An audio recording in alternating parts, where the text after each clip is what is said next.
Prisons and the lives of prisoners have always captivated our law-abiding minds. We're all familiar with the clutched and probably terrible advice given to newcomers in jail. Pick a fight with the toughest inmate to establish dominance, be cautious in the showers, and so on. While women's prisons remain somewhat mysterious, they have gradually gained attention in recent years through documentaries and popular shows like Orange is the New Black, offering us a somewhat sensationalized glimpse into the reality of life behind bars. But who are these female prisoners? Are they incarcerated for the same heinous crimes as men? Do they achieve the same level of notoriety as the infamous Bronson? Here we present a compilation of 5 of the most notorious female prisoners in history. Number 5.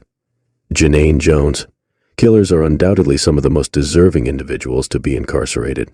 From a logical standpoint, the mere threat of taking someone's life should be sufficient reason to remove them from society entirely.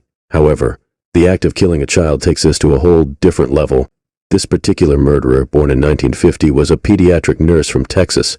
It is truly disturbing to think that she had daily contact with innocent children while on the job.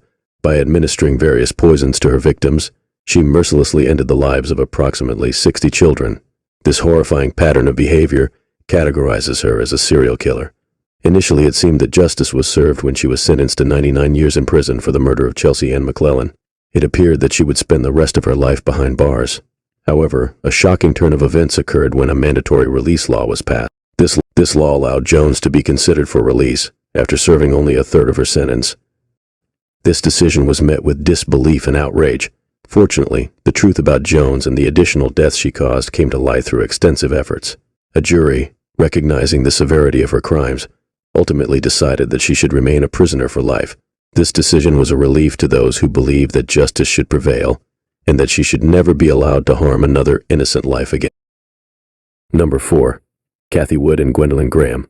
Who can defy the power of true love?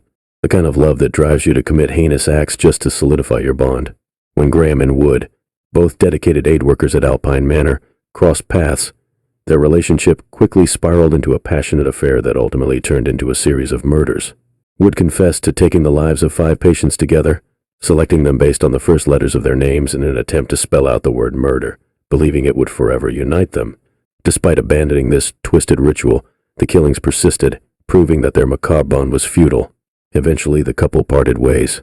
Years later, Wood confessed to her husband, and in exchange for testifying against Graham, she was sentenced to 40 years in prison, finally granted parole in 2018 after being denied 8 times. Graham, on the other hand, 5 life sentences, sealing their fate in the darkest depths of their ill-fated love story. Number 3. Nanny Doss. When you delve into the world of serial killers, your mind conjures up disturbing images. But what if I told you that one of them was a sweet old granny? Yes, you heard it right. Meet the infamous giggling granny, also known as Nancy Hazel. This cheerful murderer had quite a collection of terrifying nicknames like Lady Bluebeard, Jolly Black Widow, and the Lonely Hearts Killer. But let me assure you, her sunny disposition hid a dark secret. In 1955, Nanny Doss was arrested for the death of her husband. Little did anyone know that this was just the tip of the iceberg. She confessed to 4 more murders, but rumors suggest that her body count may have reached a staggering 12 victims. Whenever a husband became too much for her, she simply eliminated him and moved on to the next unsuspecting soul. During her trial, she tried to blame her heinous acts on a brain injury, but the jury saw right through her facade. They sentenced her to life in prison, where she spent her remaining years. It's a chilling tale, reminding us that evil can lurk behind the most unexpected faces. Number 2. Lindy Chamberlain. In August 1970, tragedy struck at a camping ground near Australia's Ayr Rock, resulting in the death of 10-year-old Azaria Chamberlain. Lindy claimed that a dingo had taken her child, leading to the fatal incident. Despite Azaria's body never being recovered, Lindy was convicted of murder and sentenced to life in prison. Her husband, Michael, received a suspended sentence for his involvement. The case caused a media frenzy, with accusations of police leaks adding to the complexity. The Chamberlains fought tirelessly for justice, and just when Lindy faced a bleak future behind bars, Azaria's jacket was discovered in an area known for dingo activity. The exact cause of death remains unknown, but there was enough uncertainty to clear the Chamberlains. Number 1. Mary Bell.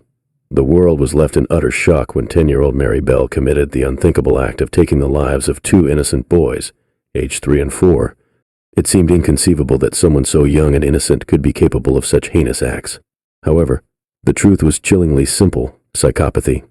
Mary Bell was accused of strangling the two boys, and with mounting evidence and her older sister's testimony, the case against her was undeniable. She took the brave step of confessing her actions through heartfelt letters to the grieving parents. The court psychiatrists argued that due to her tender age and psychopathic tendencies, Mary Bell couldn't fully comprehend the gravity of her actions and therefore couldn't be held fully responsible.